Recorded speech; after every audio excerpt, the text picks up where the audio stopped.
My guest tonight is Daniel Spaulding. Daniel earned a BA in English Literature from Bridgewater State University. He currently works and lives in Seoul, South Korea, where he began contributing to several online projects, including Soul of the East and Alternative Right. His writings focus on foreign policy, politics, philosophy, Eastern and Western culture. Dan, how are you doing tonight, or this morning? I'm good. How are you, Tim? Very well. Thank you for coming on the show. Thank you for having me. And, I think when I emailed you last week, you asked for what specific you want to talk about, and I guess what I wanted to talk about is sort of the liberal insanity that appears to have reached critical mass here in the West. An example is this push towards LGBT rights and its apparent corporate backing. Doesn't seem to be a spontaneous movement. This is consistent with the Anglosphere, the Anglo-American empire, using human rights to undermine traditional societies abroad. Basically, I want to talk about destabilization at home and abroad, courtesy of the New World Order. Where do you want to start with this? Do you want to start overseas or do you want to start at home? Let's start overseas with the geopolitics, then we'll apply it domestically. All right. Well, we have good examples, efforts being made. We have the NATO's war in Syria, and also what's going on in Russia. Russia, we've had recent examples in the Ukraine with the use of NGOs. I think Patrick Henningsen at 21st Century Wire wrote a great article called The Human Rights Industrial Complex, and how these NGOs are usually fronts for Western corporations or intelligence agencies, promoting human rights. And what's the definition of human rights? It now appears to be gay rights, pornography, any type of moral debauchery that the West wants to export to the rest of the world, with the hopes of destabilizing what's left of traditional society in the target countries. Well, exactly. And it's always, it's been my contention that, human rights is a very selectively applied concept to begin with. It seems to, the United States, when they're dealing with this, seems to operate from a whom type approach in terms of, for instance, you won't see the human rights battering ram, as you will, used against countries like Saudi Arabia or Israel or other rather nasty authoritarian regimes in the Middle East that are very close to the American government, very closely aligned with Washington. On the other hand, it is used, as you mentioned, it's been used most recently against Russia. They're using it a lot in Eastern Europe.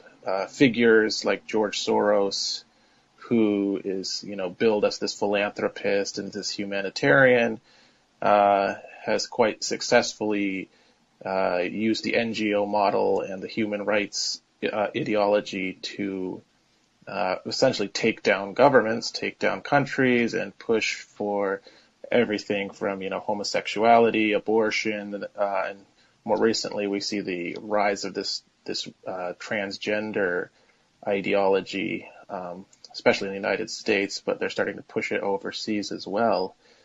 This whole bizarre gender ideology, which is used to sort of break down the notion of man and woman, and just create this kind of social chaos, this gender chaos, which ultimately serves those in power, both, in terms of consolidating their power and on a sort of a lower level, it opens up markets, which means money, new consumers, etc. Yeah, I was interviewing Dr. E. Michael Jones a while back about his book, Libido Dominandi, Sexual Liberation and Political Control. And the thesis of that book basically is that the sexual revolution, pornography itself is a psychological weapon. What it does is it distracts and beguiles the target. Basically you can distract someone's attention with pornography. He'll take his mind off perhaps what's going on around him. And it also targets the passions, the appetites. And if you become a slave to your passions, those who are supplying what's satisfying those passions can control you psychologically.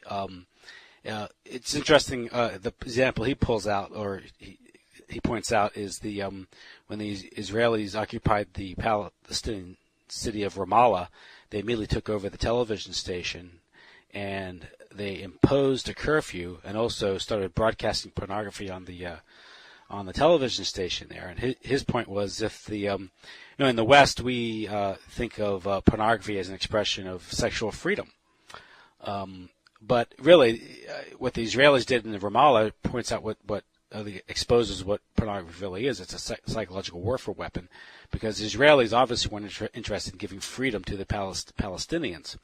Of course, another example is when the United States invaded Iraq in 2003. Iraq, prior to the invasion, had laws against pornography. It was underground. There was a black market for it, but there were laws against pornography, and it certainly wasn't being broadcast on the television set, nor was it being shown in the movie theaters. But the occupying powers prevented Iraqi authorities from enforcing that law, and they saw to it that pornography was broadcast and provided to the Iraqi people. So, there you go. Well, and it goes I would go even further in the case of those particular countries or regions, where you're dealing with the Muslim world. That's especially offensive. As you point out, here or in the West, we have we had the sexual revolution, which maybe we can touch on that later. But so we have this very easygoing attitude towards the various sexuality, towards sexuality and representations of sex in media. So we see television shows routinely displaying sexual, gratuitous even sexual acts. And it varies from Western country to Western country, but still, we have our HBOs, et cetera. So, your average American or European is kind of, I would think, desensitized to that kind of, things being on TV or on the internet. But in the Muslim countries, Iraq, Palestine, etc., where they've deliberately deployed the pornography and other kind of weaponized sexual ideologies, it's a deliberate attack on those people who still have very conservative sexual mores, very traditional attitudes towards sexuality, and so it's essentially just a sort of sexual shock and awe campaign. Yeah, was it in Syria where the person claimed to be a lesbian who was being oppressed by the Assad regime? It turned out being a blogger in Great Britain or something. That was a few years back, wasn't it? It wasn't even, and it turns out a lot of not to stray too far, but a lot of these kind of bloggers that you find with, whether it's Syria or the Ukraine, who just seem to be either hoaxes or fakes or on the State Department or the U.S. Embassy's payroll. These are not, half of these people are not even real in any kind of concrete sense. They're just kind of made for Twitter. Yes. We're living in that world. It's sort of like there's no reality. It's all. Yeah, this simulacrum. And, a good example that was happening a few years ago was this group, this faux group, Pussy Riot. Yeah, well, Pussy Riot, and what's the other one? Femin, I believe, which are both kind of act in a similar manner, but and both have sort of similar financial backing. Pussy Riot was, though obviously I'd assume most people know who they are at this point, but for those who don't know, that they're this supposedly Russian anarchist punk band who deployed rather crude and overly sexual imagery and acts supposedly to shock the conservative Russian population. But they're for all their supposed anarchism, they're on the payroll of they were on the payroll of a Russian oligarch, and they're routinely promoted by the U.S. State Department. They got to go meet Hillary Clinton and all of this kind of stuff. So hardly speaking truth to power, if you ask me. But they, and this is again shows the sort of whom nature of the human rights ideology is. When they went to a church, they violated private property, to do their so-called punk prayer, and the Russian government arrested them and sentenced them for hooliganism or something of this nature, sentenced them to a few years in prison, and the West rose up in outrage. Germany, England, the United States, etc. This was the supposed egregious human rights violation. But yet you have in European countries, they routinely arrest or heavily fine or legally punish in other ways individuals who, for instance, question the exact historical narrative surrounding World War II, or street preachers who condemn homosexuality, or journalists who say something kind of considered mean about Islam, or comedians who make jokes about, various things. All these people in Europe are arrested, put in jail, and Europe has no problem with that. The United States has no problem with that. But when it's one of their kind of pet groups here, whether it's Pussy Riot or Femin, then it's, all of a sudden they invoke human rights and invoke free speech. Now, this type of psychological operation, I guess you could say this is an adjunct or an example of NGO soft power. Yeah, and it's the velvet glove versus the earlier neoconservative version, which was just come in and smash the country completely. Something like Iraq or Afghanistan, where they just completely obliterate the country mm-hmm. and then want to rebuild it from the ground up. But this whole the color revolutions and NGOs and this kind of stuff is a bit more subtle, and it's easier for, I think, Western audiences to consume it because it doesn't have the kind of horror and violence to it, explicitly, that something like the invasion of Iraq had. So, yeah, protesters in the Maidan in the Ukraine, or protesters in Syria, or protesters in Kyrgyzstan, or wherever it happens to be, wherever this kind of color revolution or supposed human rights issues, that's spun up is happening. They put it on CNN, put it on BBC, put it on whatever media outlet is there, and people feel a little bit more, they play to the humanitarian passions of people, and it's easier going down, I think. Whereas Iraq, you're bombing countries, or seeing dead people and violence and dead American soldiers and dead Iraqis and all this kind of stuff, and that has a much shorter shelf life in terms of how much people will put up with it. And Russia, you can't bomb and invade. So you yeah. I mean, some of these are countries where it's a bit larger, it's a bit harder to get in militarily, so you kind of have to use the back door. And this, of course, this soft power approach to Russia comes on the heels of, I guess, almost a better part of 20 years of NATO expansion eastward, which was, incredibly provocative. Exactly, and especially as I understand it, George Bush Sr.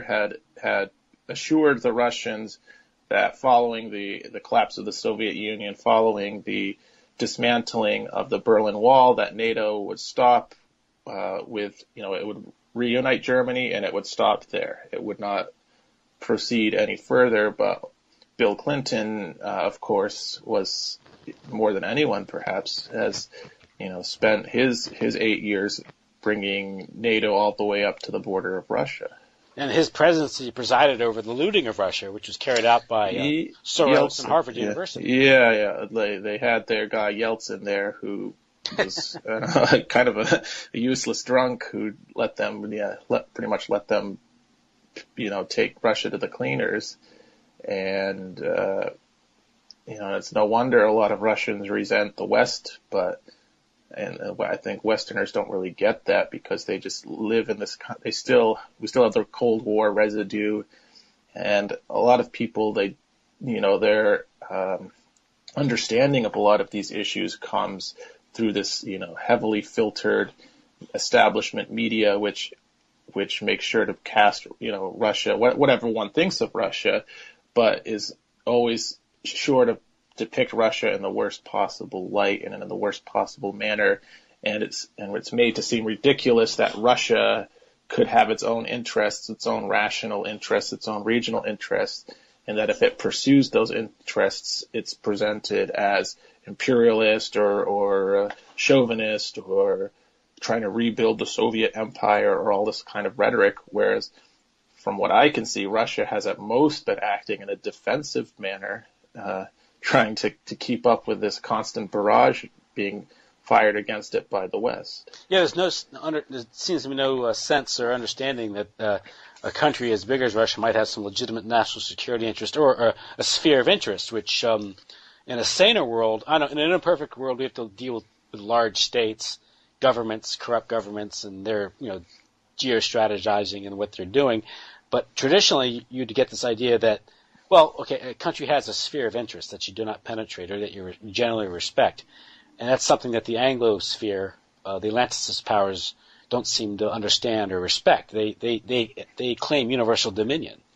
Exactly, and especially in the case of something like the Ukraine, where you did have a pro-Russian government that was democratically elected and then was ousted in a violent coup, essentially what amounts to a violent coup that was heavily financially, sponsored, politically backed by the United States and the European Union, and installed a government that was not only hostile towards Russia, but also quite hostile towards the Ukraine's Russian-speaking population, and dealt with them quite violently. And Russia, from what, in my opinion, Russia has actually the case can be made that Russia has underacted in terms of its response towards the Ukraine, which has long historical ties with Russia, which was formerly part of the Soviet Union, and which has zero history with the United States, and is well outside of our traditional sphere of influence. So that the fact that there's so much hostility being generated against Russia for acting in its own what they call home abroad it's quite astounding to me. It will be equivalent to Russia coming over to Mexico and destabilizing Mexico. Exactly, yeah, or someplace in Central America or something. For instance, I think the United States back during the Cold War was quite justified in not wanting Soviet missiles in Cuba. This is to me is the equivalent of that, going right up their border and stirring up hostile powers against them. How in a rational world, how do you expect them to react to that? And you have this, this apparent, anomaly or irony of Victoria Nuland.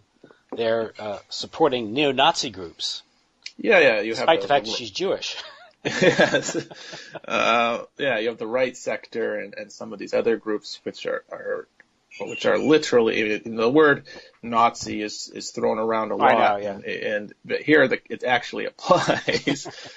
You can find there's pictures of them waving the swastika, and you can find them all on Twitter. These right sector guys, praising Hitler and all of this kind of stuff, and they are sponsored and armed by the United States and the EU. But on the other hand, even kind of moderately nationalist leaders in Europe or political figures in Europe are, once they're, make some kind of moderate call for immigration control, they're presented as the second coming of Hitler and have to be crushed. Everyone's who was the latest one I've seen Viktor Orban in Hungary, for instance, is when he came out and said he's not taking in any of these so-called refugees. He was he's the racist, he's a Hitler, he's blah blah blah. But here we have in the Ukraine, real actual neo-Nazis, neo-fascist elements, and they are not only tolerated, but they're kind of encouraged. Well, that even goes back to the deeper intrigues of the origins of National Socialism in Germany, what the Hitler phenomenon was, because you could you could blame the Hitler phenomenon on British geostrategy, the Mackinder Doctrine, and there's the rumor of the Hitler Project, the idea of destabilizing Germany.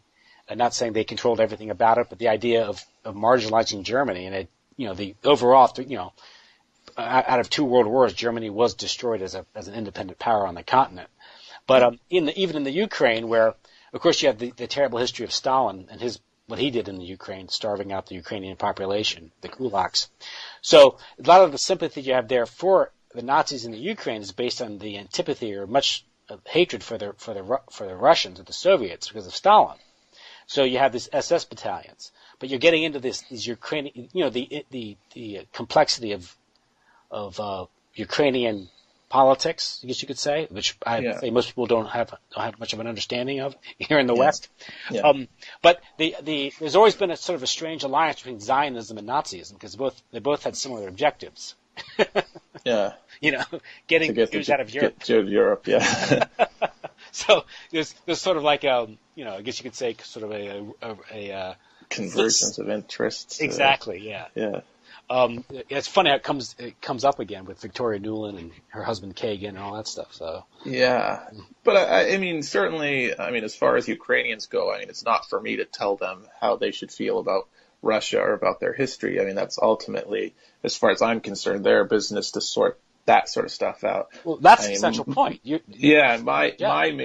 My main contention be it's none of the United States business, and the United States has absolutely no business and it's completely immoral and unacceptable that they think they can just go in and overthrow governments and sort of stir up these kind of unsavory organizations for their own. Essentially, it's just so they can plunder the Ukraine. Yeah, whenever I'm talking to someone and they get into some of the details of maybe of the domestic politics of some far-off nation that the U.S. is meddling in, particularly with Russia, I was like, why is Russia? They're going to take Crimea, they're going to invade Ukraine. My response is, look at the map. Yeah. Look where it is. It's none of our business. Yeah. With America, with all its problems, I don't think your average American is particularly cares whether the Crimea answers to Kiev or to Moscow. Yeah. That came apparent to me in 2008 when you had the Georgia crisis. Yeah. And everyone was going apoplectic over, Russia invading Georgia. Especially it was like, John McCain. Yeah, I'm thinking, it turns out that this guy, the president, what was his name again? He's in the Ukraine now. His name eludes me at the moment. He studied in the United States. He was like this. He was installed. Not Lukashenko. Oh, I forget his name. But I know the one you're talking about. Yeah, but he starts this fight with Russia. He attacks these Russians, and it turns out there's like an Israeli-American base there. Yeah. He fired on Russian peacekeepers in one of these contested regions. Yeah, South Ossetia, and it turns out, no surprise, I'm sure to people like you and I, but he was getting heavy support from the American military, the Israeli military, and it seems like they kind of egged him on even a little bit, and he got his rear end handed to him. I think it's almost like they were pushing and finally Russia wasn't going to take it anymore. Yeah, and it does seem to me that Washington uses some of these smaller states as kind of pinpricks to prick Russia and see how Russia will respond. And these kind of smaller nations, whether it's Georgia or the Ukraine, they'll take the brunt of it, and the United States can kind of sit back and watch without having to extend itself too much. Yeah. And I think, like many Americans, when they said that Russia had attacked Georgia, they thought it was Georgia in the United States. Yeah. And John McCain, we're all Georgians now, etc. It's ridiculous. But then you have, one point I've continually tried to make is to look at the response towards the Ukraine versus the response towards what's happening for about a year now in Yemen, where the Saudi government did everything in Yemen that the United States government accused Russia of doing in the Ukraine. But in the case of Yemen, the Saudi Arabia, Riyadh is one of Washington's trusty allies. So they been given a free hand to do what they want. The United States has not levied the human rights weapon against them, even though they've killed a lot of people indiscriminately, bombing hospitals, bombing weddings, bombing just people in markets, just horrible mass violence on the part of the Saudis and their proxies. But there's no desire to condemn them in Washington, and there's no desire to even, in Syria we keep hearing about the ceasefire, but in Yemen there's been no serious push for any kind of ceasefires or attempts to end the violence. It's just, okay, Saudi Arabia, you're our ally. You dump a lot of money into Washington. You've bought up a lot of politicians, so you can do whatever you want. We're not going to accuse you of human rights violations. But on the other hand, we're going to go after Putin or Assad relentlessly and even make up stuff against them, even though they're acting in a much milder manner than what Riyadh is doing in Yemen. Yeah, the Saudis probably buy more treasury bills than the Yemen so. Yeah, exactly. Yeah, it's just, and of course, a few years ago we heard of this thing about responsibility to protect, R2P. Yes. And no one invokes it when Israel bombs the heck out of the Palestinians, or when Saudi Arabia's bombing the Yemenis. Yeah. So. Yeah, it comes back, and I've mentioned this a few times in some of my articles I've written over the past few years. Is that old Leninist concept, whom? Who does what to whom? It's not what matters in so-called international politics is not what is being done, but who is doing it and whom is on the receiving end. That's what is important. And if you understand that, then it kind of all makes sense. But on the other hand, if you think that the United States is genuinely sincere about human rights, then it kind of doesn't make sense. It doesn't. How is it that here's Israel or Saudi Arabia or some other traditional ally of the United States committing atrocious acts, and not only are they not punished, but the United States actually makes justifications and then sends them weapons the next day. But on the other hand, you have much smaller countries that do some small little thing, and the United States flies off its handle at them. Mm-hmm. So, and remember, Lenin and Trotsky and the Bolsheviks were imported into Russia, courtey London and Wall Street. Yeah, Washington, London, and Germany as well. Exactly. The Wahlberg family. Yeah. So, but again, what you're dealing, I guess, the attitude is with the notion of, I guess, liberal internationalism. It's that they have the compelling vision, the progressive policies, and they have the right to intervene anywhere to right wrongs and to impose democracy or freedom around the world. It goes back to Woodrow Wilson, Yeah, and I think it's what the writer Keith Preston, I think he called it, humanitarian totalitarianism. Is essentially what you have. It's as you just point out, we, meaning the American establishment in Washington and perhaps to some extent in New York, they decide what is. It's what Karl Rove said several years back. We decide what is reality. So they decide who is good, who is bad, and it's in some sense arbitrarily, but it's mostly we the American establishment are good. If you don't play by our rules, you are bad. And if you're bad, that means you're not abiding by democracy or human rights or whatever the cliche terms of the decade are, and we're going to come smash you, whether you're Serbia, whether you're Iraq, whether you're Libya, whether you're now the more recent case of Syria. Yeah, the first time I got kind of an idea of what was going on with this was back in the 90s when the NATO tore apart Yugoslavia. Yeah, and it really was taken apart. It wasn't, it wasn't a genuine civil war. The civil war was fomented by NATO and the United States government because they wanted to destroy Yugoslavia to, I guess, facilitate, the post-Cold War era, which was Yeah. NATO dominance of the continent. But you had Congress actually passing foreign aid bills requiring that the constituent states of Yugoslavia secede from Serbia. Now, what's the irony here is a good example of who doing what to whom is why we went after what was his name? The Serbian Milosevic was supposedly a Hitler for trying to maintain his political union. Yeah. Of course, the United States, we have a Greek temple to Abraham Lincoln,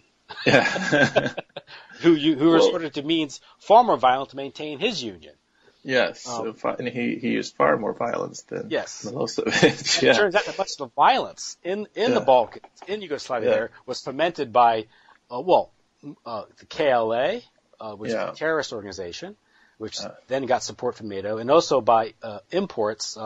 These shock troops, Mujahideen. Yeah, they brought in. Yeah, in Bosnia, they brought in the old Afghan veterans from the 80s, who were all battle-tested, battle-hardened, who've been fighting in Afghanistan for several years. They brought those guys into Bosnia, and then when they went after Kosovo a few years later, you had the KLA, which is a very nasty little group. Who even now are accused of human, trafficking in human organs, trafficking in sex slaves, drugs, you name it, as well as it was even reported in the media back then that the KLA had relationships with Osama bin Laden and Al Qaeda, which, I don't really go with the narratives that we're told about that, but still just taken on its face, that's enough to tell you what kind of people you're dealing with. And that, Milosevic, who certainly was not a particularly nice guy, I'm sure. What political leader is? Yeah, exactly. but certainly he killed far less people than Bill Clinton did. Yes. Than George W. Bush did. And he certainly was far more justified in putting down the KLA terrorist groups in Kosovo. He's far more justified doing that than Bush was in attacking Iraq and putting down the Iraqi resistance to American occupation. It's incredible. And these same Islamic fighters were then shipped into Chechnya. Yeah, they deploy them. This is the whole funny thing about, how you can go across the whole spectrum here. A couple minutes ago, we're talking about Pussy Riot and how they use that, and now we're talking about these radical Wahhabis and how they use them to destabilize and use them as shock troops. They use them more recently in Libya and Syria. These same jihadi networks, these Wahhabi networks that the Saudis and Qatar have been running on behalf of the West and managing for them, and they just drop them in, bring them in, they create the chaos, they destabilize, they serve the same purpose in the Middle East that these weaponized sexual groups serve in Eastern Europe. They do a lot of the same sort of thing on a fundamental level. And it just goes to show that the globalists, that Washington is able to take anything, whether it's jihadis, whether it's neo-Nazis in the Ukraine, whether it's these radical feminist sexual groups in Eastern Europe. They've used communists even in other countries. They don't care. They can find a use for essentially any extreme ideology to serve as this kind of shock and awe campaign to break down countries that are not sufficiently subservient to the Washington or European agenda. Mm-hmm. Because during the Cold War, the East, Russia, because of the Berlin Wall, because it was, you want to call it a closed society, it was a tightly controlled society. It wasn't subjected to, say, the cultural influences of the West, which were becoming completely, debauched, degraded in the latter half of the 20th century. So they didn't experience a sexual revolution in Russia and some of this nonsense. They had other problems, but didn't experience that. And you get that in Eastern Europe now. After the Berlin Wall came down, many of these people from the East, as they became integrated, this is particularly happened in West Germany, sort of a kind of a culture war going on between those in the East and those in the West. where those in the East were, strangely enough, rather conservative in their sexual mores. Yeah, and this was one of the things came out. The early Bolshevik revolutionaries were a bit more towards the breaking down traditional sexual roles, but when Stalin came into power, again, this is not to defend Stalin, this is just sort of an objective analysis. Stalin reinstated a lot of these, what we might call family values, obviously for his own ends. He had to play up the national angle, especially when Hitler attacked Russia, since, fighting for your homeland is more inspiring than fighting for some abstract ideology. It became Mother Russia's struggle. Yeah. So he had to employ a lot of those things, and and that kind of attitude stayed on in the Warsaw Pact and in the Soviet Union, where things, for instance, engaging in homosexuality was considered bourgeois vice, and therefore it had to be suppressed, and things like abortion were restricted, and a lot of these things. So, and again, employed perhaps for cynical reasons, but they were still there nevertheless. And whereas on the other hand, in Western Europe, and in the United States, you had the rise of what some people have called, I think not entirely correctly, but still it has a certain truth to it. You saw the rise of cultural Marxism, and you didn't have that happening in Eastern Europe, where you had the so-called orthodox Marxism in place, which was much more willing to employ so-called family values to keep society stable. Would that be because, I guess, in the East, the revolution was successful? They achieved political power, so they saw no reason to have a long march to the institutions, whereas in the West, the revolution had failed because you had, capitalist West. So the one way that the Marxists could take over would be to undermine the sexual constitution to change the political constitution in terms of Wilhelm Reich. Yeah, I think the so-called the Frankfurt School, they looked at things much differently than the Soviet communists. They were much more, had a lot of different other intellectual influences, particularly Freud, and that sort of allowed them to go down a completely different route than what you had in Stalinist Russia. And they were also overwhelmingly Jewish, which affected their outlook. Yeah, yes. Adorno, Marcuse, Horkheimer, etc. Yeah, most of them. I think almost all, maybe with few, one or two exceptions, they were also Jewish, and they seem to have that you might call a certain Jewish alienation from the societies they lived in, whether it was Germany or the United States, where a lot of them wound up shortly before the Second World War. A lot of them fled. I think Adorno, Horkheimer, Marcuse, they all fled to the United States during the rise of National Socialism in Germany, which was not particularly inclined towards them and their sort of ideology. Mm-hmm. But it's funny that it's sort of ironic that they didn't flee to Moscow. In fact, yeah, they didn't flee east. In fact, a lot of them were very critical of Stalin and Soviet communism, which they considered a bit reactionary, etc. But that they fled instead. They fled west. They fled to New York and to California and these kind of places, and got university jobs in they're the much hated capitalist West. Oh yes, because what happens? Yeah, they're one thing is they were also, many of them were hired by the OSS and later the CIA. Definitely, yes. Yeah, which is strange. Which kind of puts a little a different light on that Cold War dialectic, doesn't it? Yeah, and Marcuse, I think, worked right for the State Department. And, yeah. They received a lot of financial backing from the foundations in the United States and from American intelligence agencies. They were, even though they were supposedly critics of that system, they certainly found a way to integrate themselves into it. And this was that culture of critique. Yeah. This goes into the one of the things, the authoritarian personality, which which actually was published by the American Jewish Committee. But it said that the traditional family with the father, Christian family, was inherently authoritarian, and the only way to prevent a slide into fascism was to destroy that traditional family. Yeah.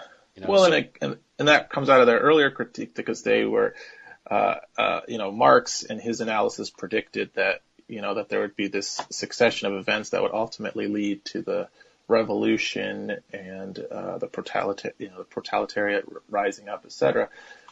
But the proletariat didn't rise up in Europe, in Western Europe, on behalf of Marxism. Rather, it was perceived that they backed fascism. And so the Frankfurt School and this crowd, they said, oh, why did this happen? Obviously, Marx had something wrong in his critique. Obviously, the working class can't be trusted. Marx, romanticized them too much. And they actually shifted they brought in Freud, brought in certain other elements, and started tearing down wanting to attack and tear down what they saw as leading to this working class support for fascism. And as you pointed out, one of those things is like the traditional family institution was seen as a source of that. The church, the other forms of traditional institutions, and so those had to be critiqued and ultimately torn down, and we're still seeing that process happening now.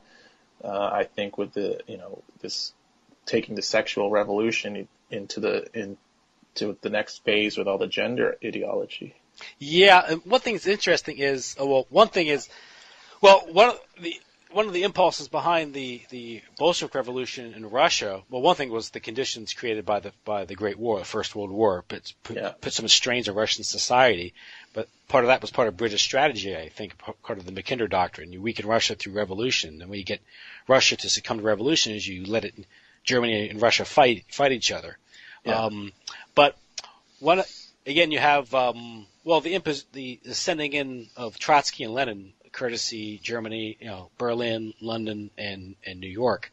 A lot of that was the antipathy that the wealthy Jews felt towards Russia, because Russia was a Christian society. There's the Pale Settlement, and the problems in Russia. When Russia, I guess, took over Poland, they took in this huge Jewish population.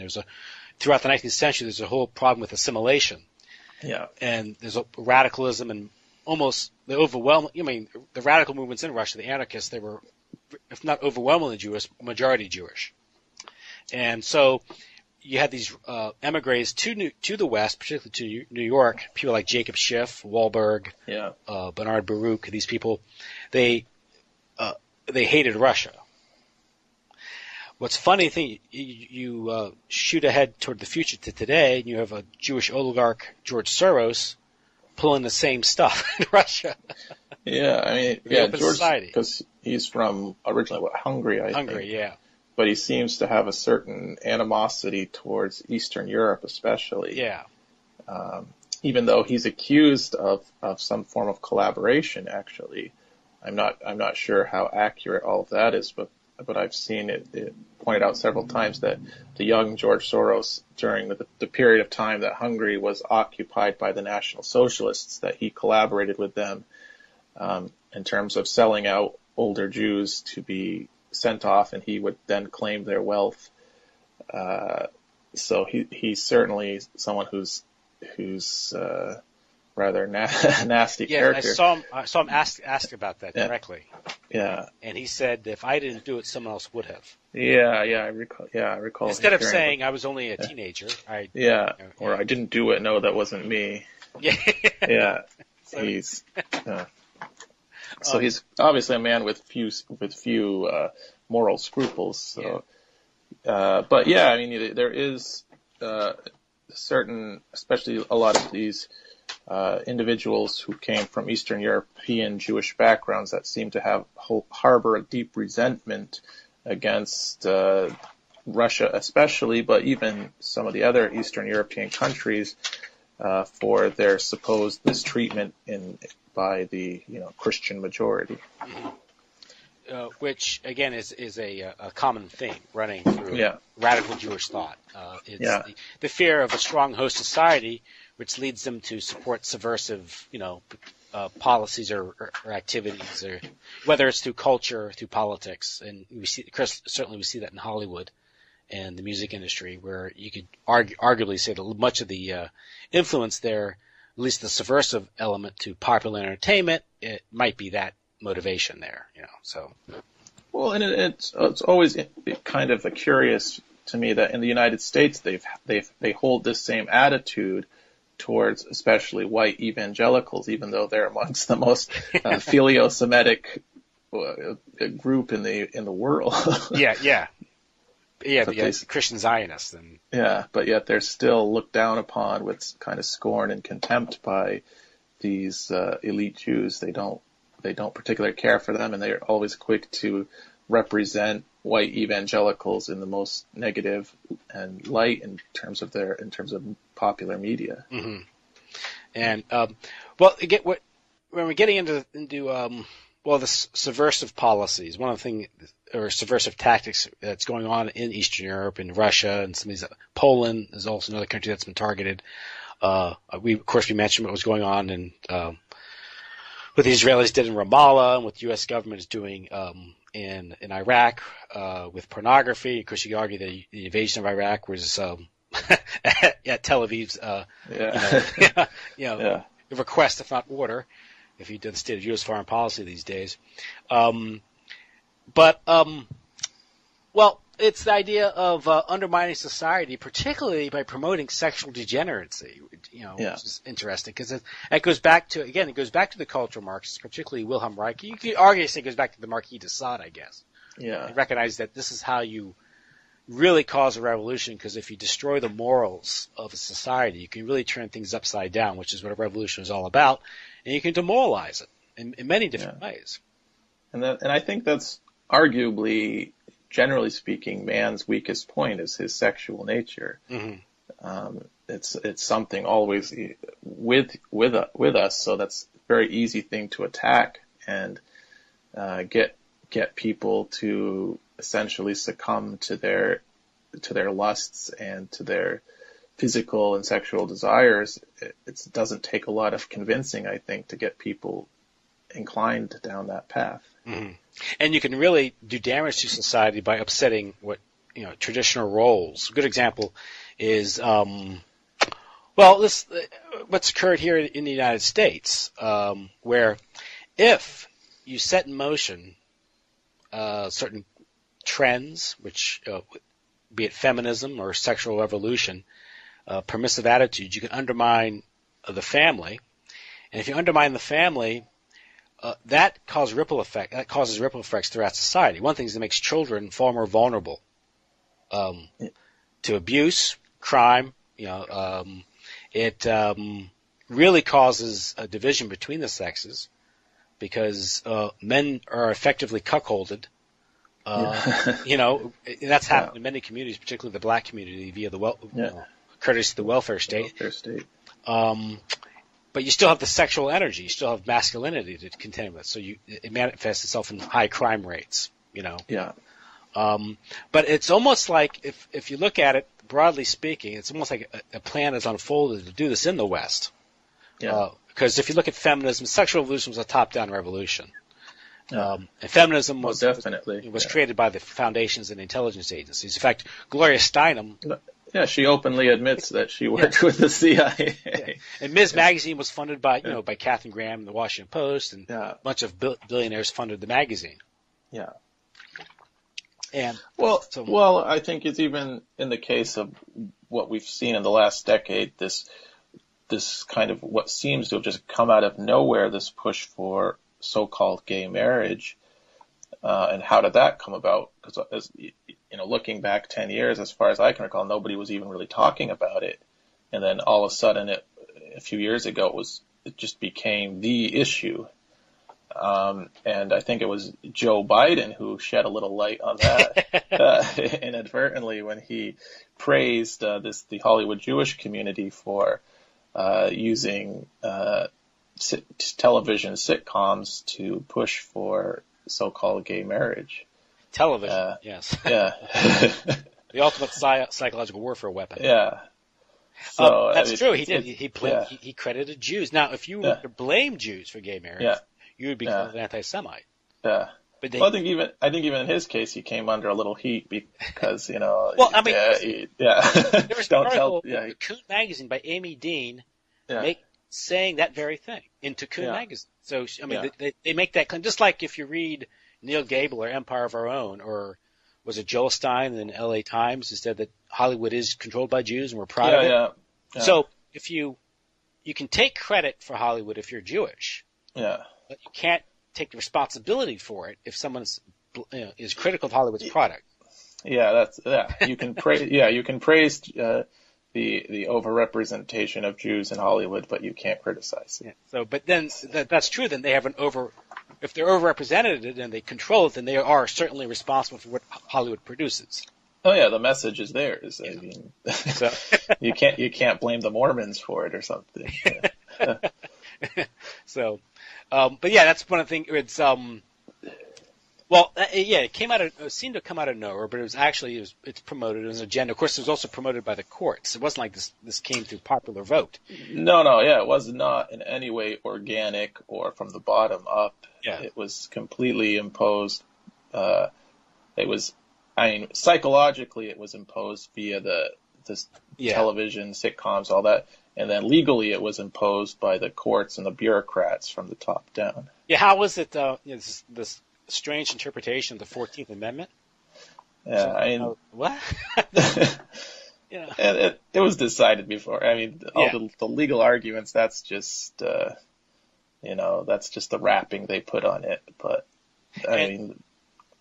And when this is where you really understand that there's an agenda, there's a conspiracy, if you will, to impose these things. Because the moment you have this gay marriage thing issue, it gets the full corporate and governmental backing all simultaneously. Yeah. Okay, you're going to tell me all the separate boardrooms, whether it's Nike or Google the Facebook, NFL. The NFL threatened to pull the Super Bowl out of Georgia if they pass the Marriage Protection Act. Yeah. Now this is when you hear this, and you realize just how weaponized entertainment is. Yeah. Okay? Because if all those good Christians out there who love their football on Sunday, and who believed in the sanctity of traditional marriage, if they really, really believed in their religion, they'd boycott the NFL. Yeah. But it's interesting because it shows. The NFL, as you just pointed out, what's the majority of their audience? It's the good old white Christian guy who after church on Sunday sits down for the game. But yet the people who are, on a managerial level running the NFL have nothing but contempt for their audience by throwing that stuff in their face and making it all about these social issues, which I would think have absolutely nothing to do with football. Well, we all know NFL is a psyop. Just watch any Super Bowl halftime show, right? Yeah, all the commercials. Yeah, so it's definitely. Yeah. I mean, at the very least, something like the NFL is the bread and circuses for the masses. Well, professional sports in general. Yes, but there's certainly a lot more. I mean, that's just on a surface level, and then once you take a second look, there's a lot more sinister things going on behind it. Yeah.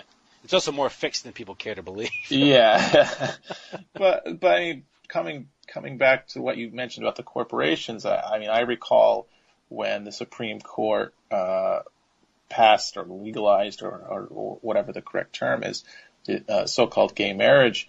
All of these corporations, Google, Facebook, you name it, Apple, they already had their logos ready to go. I mean, they knew this was coming. It wasn't spontaneous. I mean, they knew what the decision was going to be beforehand. They had all the agitprop prepared, ready to go. And once the word came out, the rainbow flags went up, and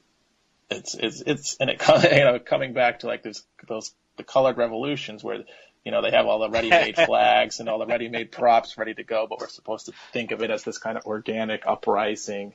It's the same situation. And on the other hand, on the what was it? That church shooting in Charleston, South Carolina. What was it, last year? Yeah, last summer. Roof. Roof, right? Dylan Storm Roof. What was the three named mass shooter? Yeah. With how they quickly turned that into this jihad, this cultural jihad against the Confederate flag. Yep. And I can't help but think that was ready to go too. Like these kind of things, they have it there ready, and either they'll make set it off the situation, or they're just waiting for the right opportunity to happen where they can set it off and push these things from the top down. They're not organic. They're not the power of the people or anything like that. It's the elites pushing things, shoving things down. Mm-hmm. The same thing occurred just recently with. It's occurring now with North Carolina, where this LGBT bathroom law or something, breaks you. Yeah.